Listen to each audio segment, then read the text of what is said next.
रेशमा, मैं तंग आ चुकी हूँ तुम्हारे इन बहानों से। हर दूसरे दिन किसी न किसी बच्चे की बीमारी का बहाना करके तुम छुट्टी कर लेती हो। क्या करूं बेगम साहिबा, माशाल्लाह 8 बच्चे हैं, कोई ना कोई तो मसला हो ही जाता है ना। तो किसने कहा था इतने बच्चों की लाइन लगाने के लिए? ये तो पैदा करने से पहले सोचना चाहिए था। अल्लाह का शुक्र है जी, उसने औलाद जैसी नेमत को नवाजा हुआ है। वो लोग भी तो हैं जो सारी ज़िंदगी एक ही औलाद को तरस जाते हैं।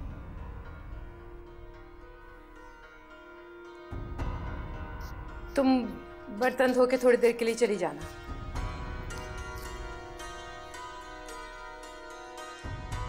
इतने बड़े बोल बोलती हैं बेगम साहिबा, खुद की बेटी तो बांझ हो गई है, मेरे बच्चों पे नज़र लगा रखी है।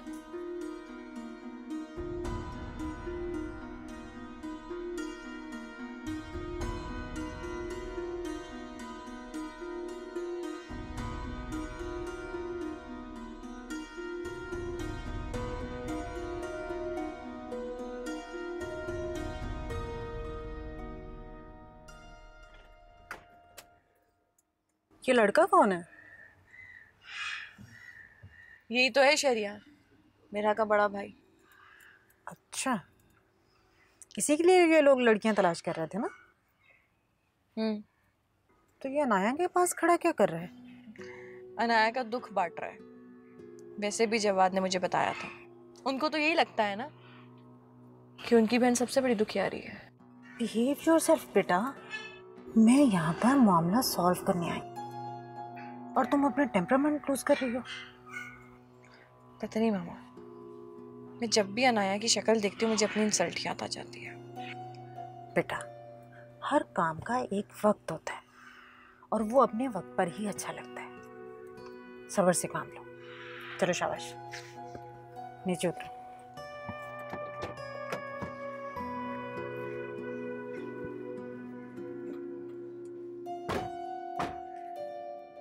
मैंने कहा ना आपसे, मैं उन लोगों से मिलना नहीं चाहता। वो माफी मांगने आई हैं। अगर उन्हें माफी मांगना है तो जाकर के अनाया से माफी मांगे, क्योंकि उन्होंने उस मासूम का दिल तोड़ा है। क्या हो गया है आपको? क्यों बच्चों की तरह जिद कर रहे हैं? बस अब जाने दें। नहीं सफिया बेगम, आप समरा के लहजे की तलखी को भूल सकती हैं, लेकिन मैं उसके जहरीले अल्फाज कभी नहीं बुला सकता। तो फिर मैं क्या कहूँ उनसे? कह दीजिए उन्हें कि मैं सो रहा हूं। और हाँ, समरा अगर वापस आना चाहे तो उसे मना मत कीजिएगा।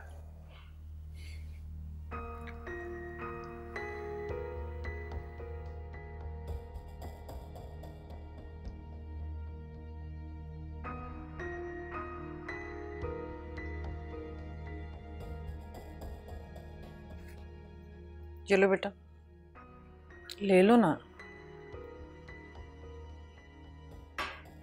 तुम्हारी फुप्पो कहाँ रह गई? आई नहीं। कहाँ रही होंगी, इजाज अंकल की मिन्नतें कर रही होंगी और क्या। वो कभी भी आपसे मिलने नहीं आएंगे, बहुत बड़ी नाक है उनकी। चुप करो, आ गई है वो।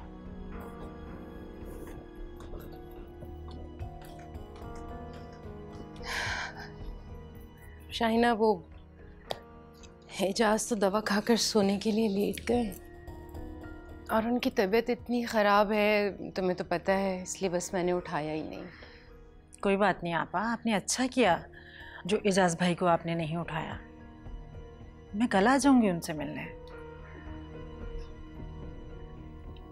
आपा, मुझे आपसे एक रिक्वेस्ट करनी थी। समरा को आप माफ़ कर दीजिए, बच्ची है, गलती हो गई उससे।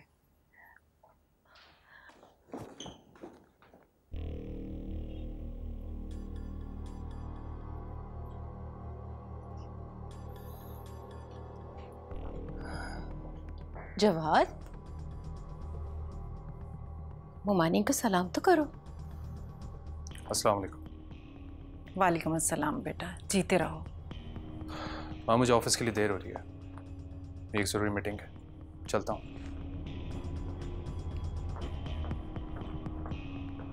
आपा, अब ये सब कुछ आपने ही संभालना है। समरा, फूफो से माफ़ी मांगो। बड़ों से माफ़ी मांगने में तुम्हारी इज्जत कम नहीं हो जाएगी, बड़ी हैं वो। चलो शाबाश, माफ़ी मांगो। चलो उठो, जाओ उठो बेटा।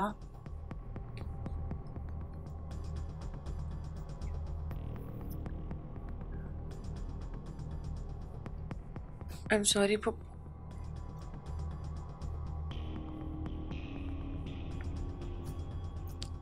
देखो बेटा, मैंने तुम्हें कितनी दफ़ा समझाया है कि सोच समझ के बोला करो।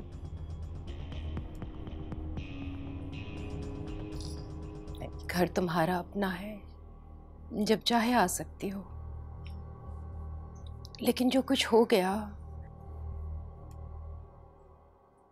वो नहीं होना चाहिए था।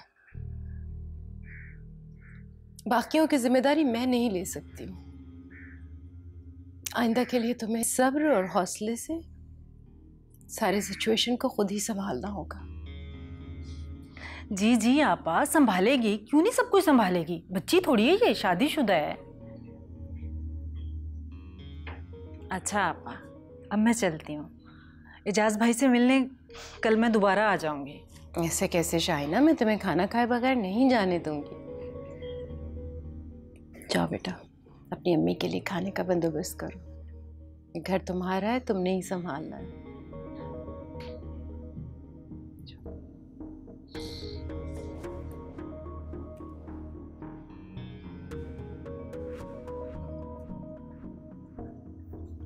काश के ये सब कुछ जो हुआ ना होता। आपा मैं खुद बहुत शर्मिंदा हूँ। जो होना था वो तो हो गया, अब आपने ख्याल रखना है।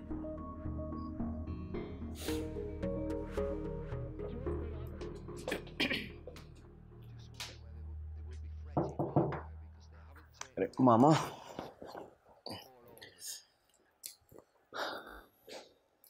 मेरा कहाँ है? मेरा इधर ही। मेरा मामा आई हैं। बेटा, मैं तुम लोगों से कुछ बात करने आई हूँ। देखो, जब हम एक फैमिली होते हैं तो अक्सर एक दूसरे की बातों से दिल दुख जाता है। आओ बेटा, बैठो।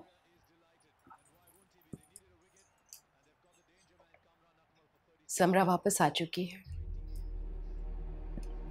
शाहीना के साथ आई थी, मुझसे उसने माफ़ी भी मांगी है। तुम्हारे बाबा ने भी उसे वापस आने की इजाज़त दे दी है। बेटा, मैं ये चाहती हूँ कि एक दूसरे की गलतियों को दरगुजर करके आगे चला जाए तो ज़्यादा बेहतर नहीं है?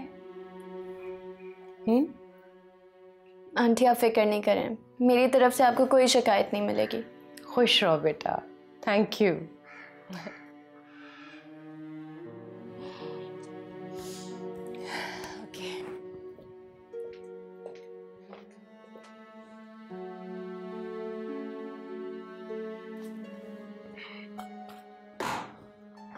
मामा, ये समरा कमरे में क्या कर रही? आपने इसको वापस क्यों नहीं भिजवाया? क्या बात है बेटा, मतलब कहाँ भिजवा दूँ उसको? हम आप अच्छी तरह जानती है मैं किस बारे में बात कर रहा हूँ। अब अभी इसको जाकर बोलें कि मोमानी के घर वापस जाइए। मेरी बात सुनो बेटा, वो बीवी है तुम्हारी, इस घर पे उसका भी हक है। जब उसे किसी रिश्ते का लिहाज नहीं तो मुझे भी कोई ताल्लुक नहीं रखना उससे। आप प्लीज उसे जाकर बोल दें। अच्छा। मैं नहीं जाऊंगा कमरे में। इधर इधर बैठो बैठो बैठो बैठो, पानी पियो, तसल्ली से फिर बात करते हैं।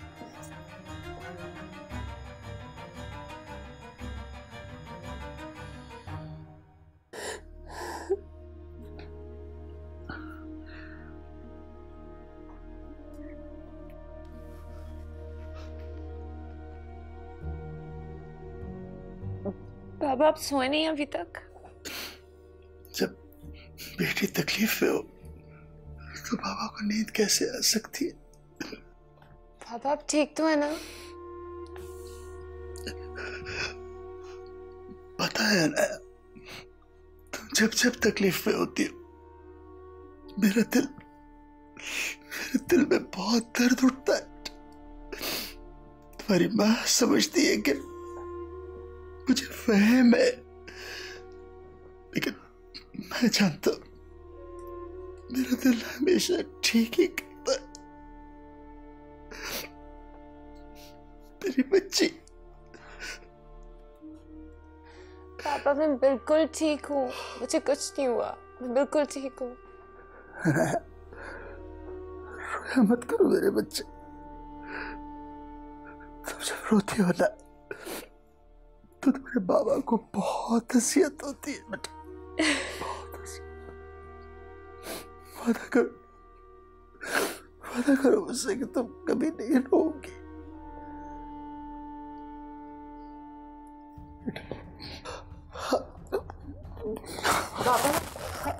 बाबा क्या हुआ आपको पापा? मामा, जवाद भाई, जवाद भाई, बाबा को कुछ हो गया है। जवाद भाई निकले, बाबा को कुछ हो गया है। मामा क्या हुआ? बाबा को कुछ हो गया है। बेजाद क्या हुआ?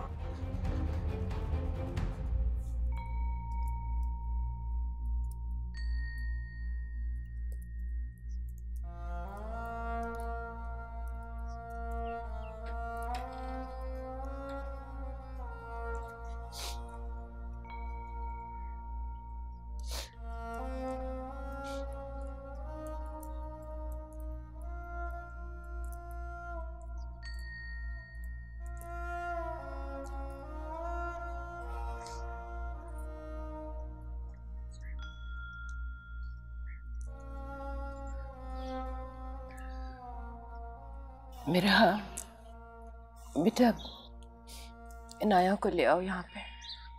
पप्पू, मैं बुला कर ले आती हूँ।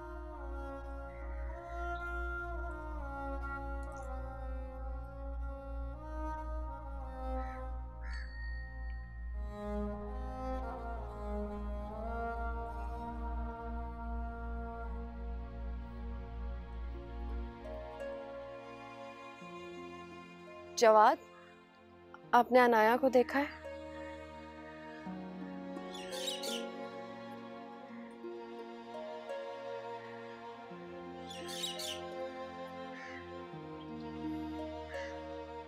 भाभी वो अपने रूम में है।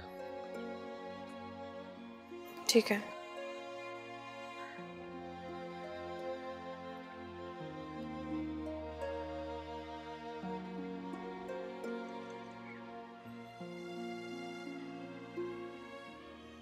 जवाद, मुझे जाना होगा बेटा, हॉस्पिटल से फ़ोन आ रहा है।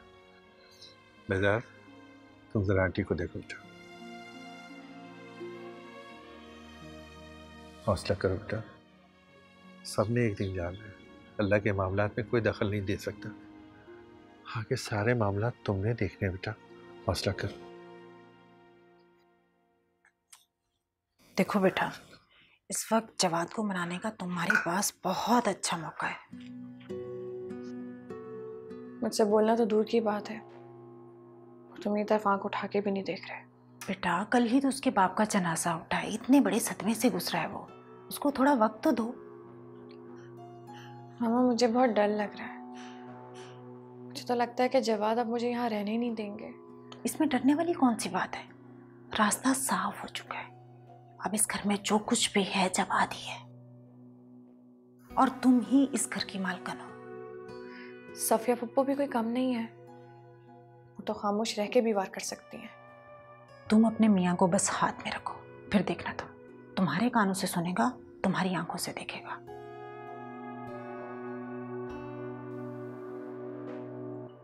क्या हुआ है? किसी ने कुछ बोला?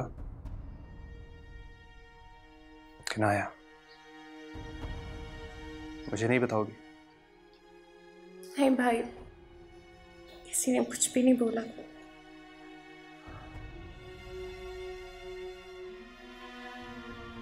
किनाया, मैं हूं ना तुम्हारे साथ, और घर के सब लोग भी हैं तुम्हारे साथ। तुमसे वादा करता हूं, जिंदगी में कभी मुड़ के देखोगी ना तो तुम्हारा भाई तुम्हारे साथ होगा। हाँ, तो बस परेशान मत हो प्लीज। लेकिन बाबा की जगह तो कोई भी नहीं ले सकता। बिल्कुल अकेला छोड़कर चले गए मुझे।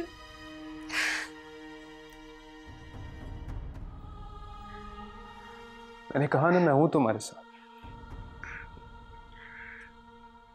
तुम्हें दुनिया वालों की परवाह करने की जरूरत नहीं है, मैं सब देख लूंगा। बाबा से बहुत अटैच थे वो,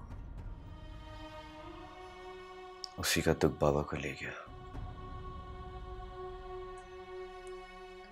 शहरयार भाई ने सख्ती से मना किया है कि हम लोग अनाया को 1 मिनट के लिए भी अकेला ना छोड़ें। कब तक? कुछ दिन बाद हम सभी अपने अपने कामों में बिजी हो जाएंगे। कौन रखेगा अनाया का ख्याल? मैं रखूंगी अनाया का ख्याल। तुम्हें मुझ पे भरोसा नहीं है? ऐसी बात नहीं है।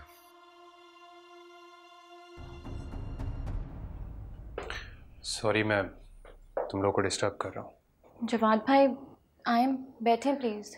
वो मैं अनाया को उसके कमरे में छोड़कर आया हूँ। मेरा तुम प्लीज कुछ देर उसके पास जाकर बैठ जाओ। मैं उससे जाके देखती हूँ।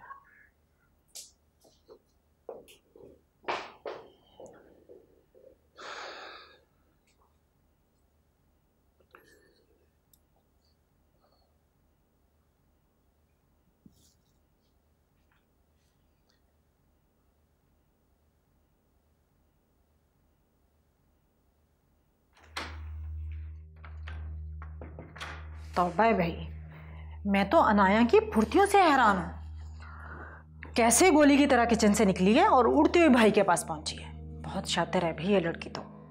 मैंने तो पहले ही कहा था, अब अंदाजा हो गया कि कितनी मक्कार है वो। इसीलिए तो ससुराल वालों से नहीं बनती, वरना मियाँ चाहे जितना भी सख्त हो ना, इस हद तक बीवी की हरकतों के बाद ही जाता है। अब दफा कहने सारिम को, ये बताएं कि अब आगे क्या करना है। देखो मेरी एक बात अब गौर से सुनो, बल्कि इसको पल्ले में बांध लो। बीवियां हमेशा वही कामयाब होती हैं जो मियाँ से माफ़ी मांग लेती हैं। वक्त की नज़ाकत को समझो। कोई अना नहीं है, मियाँ है तुम्हारा, क्या हर्ज है माफ़ी मांगने में। सब कुछ ठीक हो जाएगा। हारी हुई बाजी तुम्हारे हाथ में आ जाएगी। अक्लमंदी से काम लो। अगर मैं सारिम से शादी नहीं करती तो बाबा हमसे इतना दूर नहीं जाते। ऐसी बातें नहीं करते हैं अनाया। आखिर ये सब कुछ किसी इंसान के बस में नहीं। मेरा ये सब कुछ मेरा कसूर था। बाबा नहीं चाहते थे कि मैं सारिम से शादी करूं। ये मेरा फैसला था। कितना मना करते रहे वो मुझे। मेरी दी हुई तकलीफ वो बर्दाश्त ही नहीं कर सके। नहीं अनाया, प्लीज ऐसा नहीं सोचो। मैं खुद को कभी माफ नहीं करूंगी मेरा, कभी भी नहीं।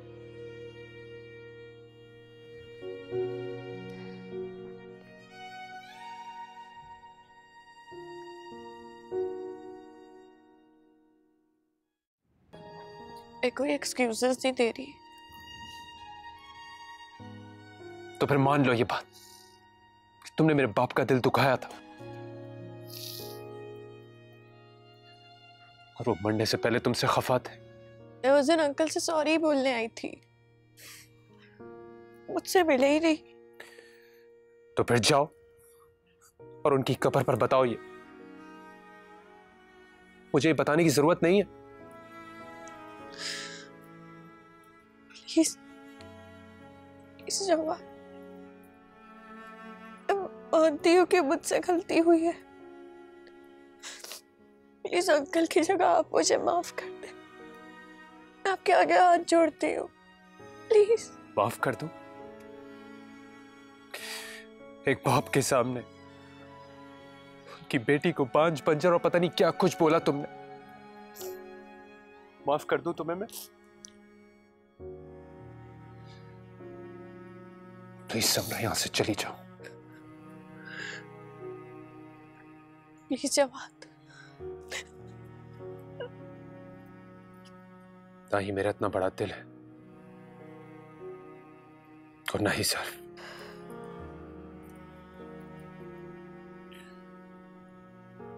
इस तरह बार बार आके मुझे इरिटेट मत करो। चली जाओ यहां से, जस्ट गो।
वहां कोई नहीं है।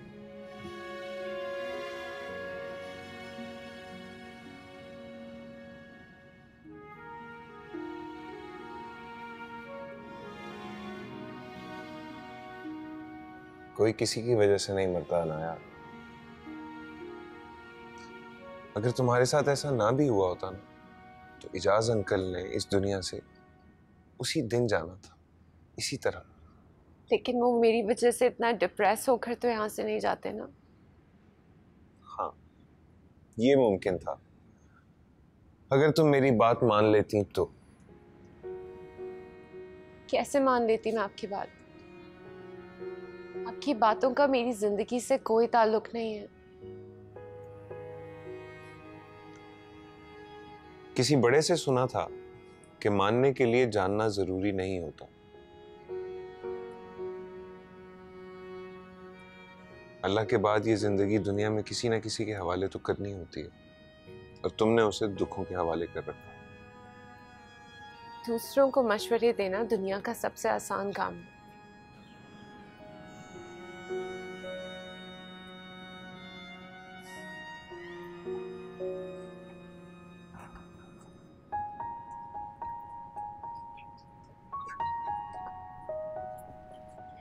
तुम हर बात का बुरा क्यों मान जाती हो? तो आप ऐसी बातें मत किया करें। पहले तुम अपने दुख खुद लोगों को बताती, उसके बाद एक्सपेक्ट करती हो कि वो उन्हें डिस्कस ना करें। ये बात बात पर हाइपर होना, रोना, हर मौके पर खुद को इल्जाम देना, तुम क्यों चाहती हो कि लोग तुमसे हमदर्दी करें?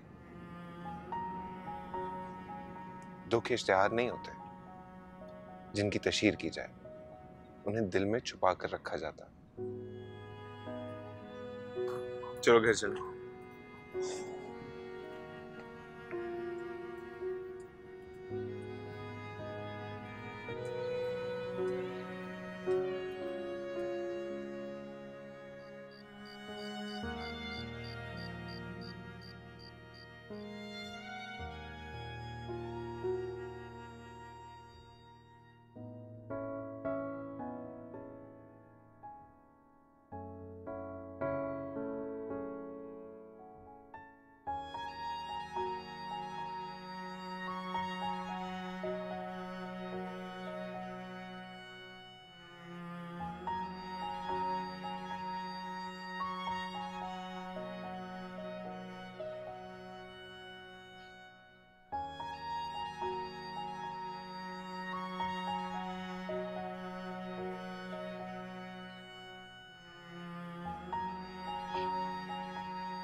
यहाँ बैठी हैं आप मामा।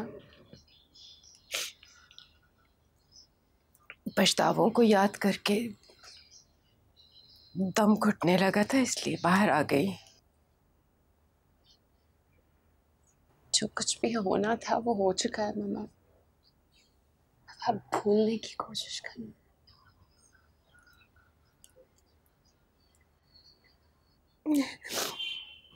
भूलना इतना आसान होता तो क्या ही अच्छा था बेटा।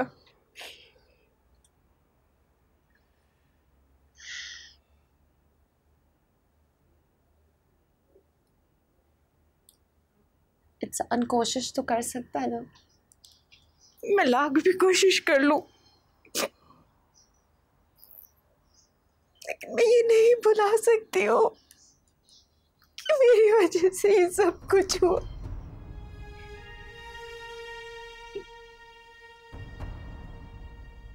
नहीं मामा, ऐसा नहीं है।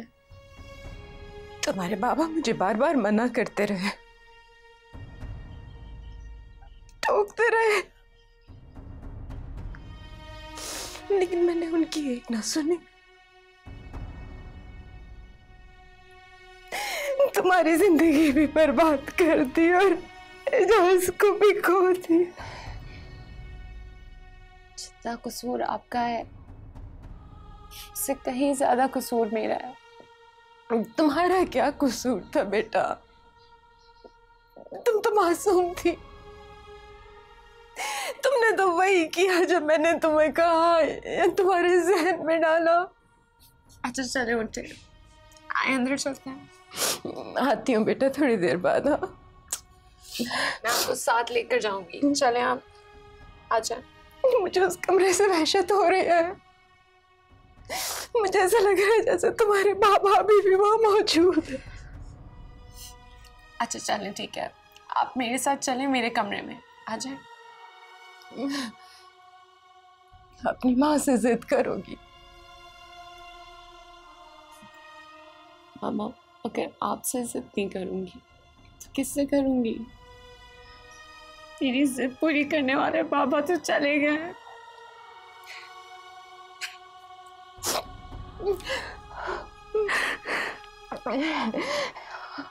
मैं तो हूं ना।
इस वक्त क्यों फोन किया आपने?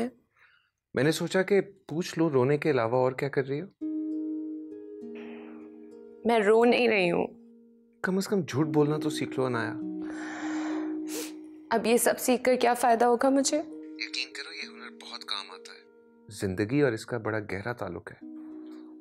मेरा अब जिंदगी से कोई ताल्लुक नहीं रहा है। Not again please. फिर तुम्हें सुबह तक समझाना पड़ेगा और मुझे बहुत नींद आ रही है अनाया।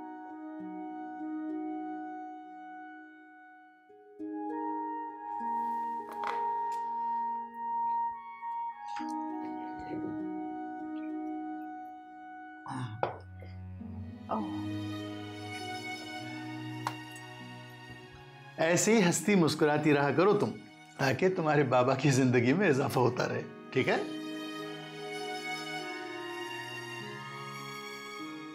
इनाया, आओ बैठो। इनाया, तुम यहां आकर बैठ रही हो या मैं ये चेयर हटवा दूं? बेहजाद,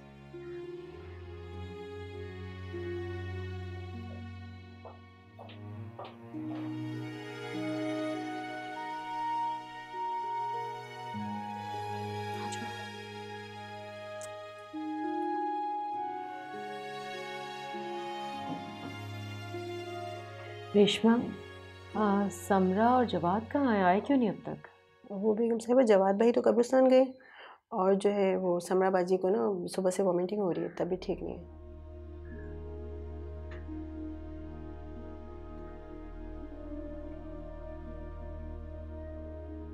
बेटा, समरा की तबीयत ठीक नहीं है तो तुम उसे क्यों नहीं लेके जा रहे हो हॉस्पिटल? अगर इतनी तबीयत खराब है तो मुमानी से बोले वो ले जाए उसको। मैं उसके नखरे नहीं उठा सकता इतने। जवाद, क्या हो गया है बेटा? मुझे नहीं समझ आ रहा है कि बार बार उसको गलती का एहसास दिला के शर्मिंदा करने की क्या ज़रूरत है? मामा, आप ही की वजह से है वो इस घर में, वरना मैं उसे घुसने भी नहीं देता। देखो बेटा, कम से कम अपने अब्बू की ख्वाहिश का ही एहतराम कर लो। तुम्हारे बाबा ने अपनी ज़िंदगी में उसे माफ़ कर दिया था। जाओ, उसे फौरन डॉक्टर के पास लेके जाओ। जाओ मेरा बच्चा।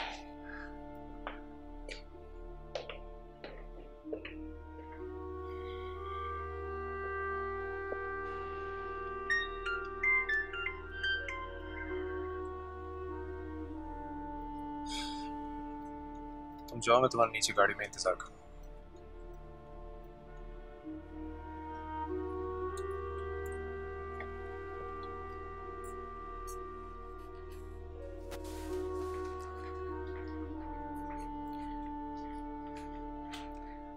कॉन्ग्रेचुलेशंस भाई, आपकी प्रेगनेंसी रिपोर्ट पॉजिटिव आई है। Pregnancy test positive? ऐसा कैसे हो सकता है? आपको गलत फहमी हुई होगी, ये रिपोर्ट्स मेरी नहीं हो सकती। नहीं नहीं, ये आप ही की रिपोर्ट है। You are pregnant. दिखाइए। श्योर। आप इतना हैरान क्यों हो रही हैं? एक्चुअली 2.5 साल हो गए हैं मेरी शादी को, पर इन 2.5 सालों में मैं कंसीव ही नहीं कर पा रही थी। खैर, ये तो बहुत ही अच्छा हो गया। चलिए, मैं आपको कुछ सप्लीमेंट लिख कर दे रही हूँ, जिन्हें आपने रेगुलरली यूज़ करना है, और हर 15 दिन के बाद आपने चेकअप के लिए आना है।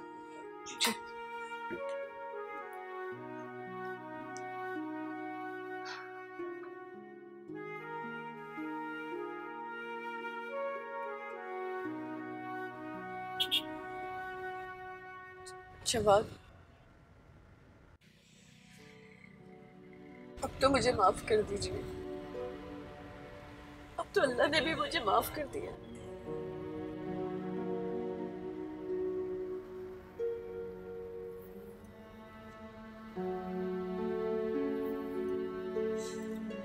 क्या हो गया महरा, तुम इस न्यूज़ से इतना इरिटेट क्यों हो रही हो?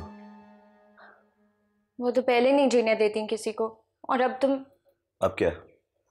अब वो सांस लेने पर भी पाबंदी लगा देंगी। अब ऐसी भी कोई बात नहीं है।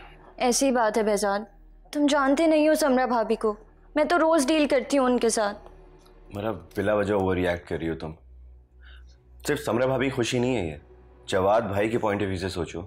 हमें तो उनके लिए खुश होना चाहिए यार।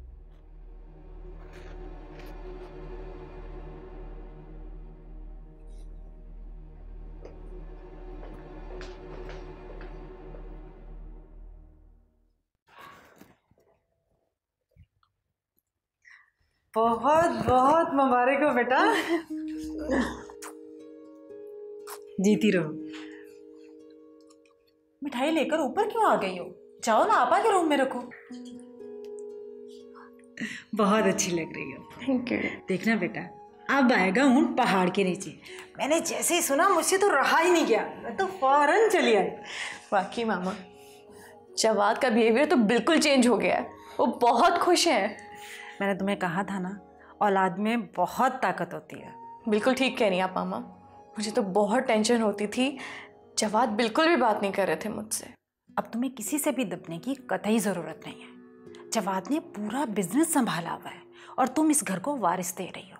जिसकी जितनी औकात है ना, उसको वहीं रखना। अब आप देखिएगा मैं क्या करती हूँ। सबको उनकी जगह ना दिखाई ना, तो समरा नाम नहीं मेरा। सबसे पहले अनाया का बंदोबस्त करो, उसकी इद्दत खत्म हो रही है। जवाद को कहो उसकी शादी करवाए। अब कौन करेगा उससे शादी मामा? बहुत मर्द मिल जाएंगे, ऐसे मर्द जिनको अपने लिए बीवी कम, बच्चों के लिए आया की ज़रूरत होती है। ये तो आप बिल्कुल ठीक कह रही हैं।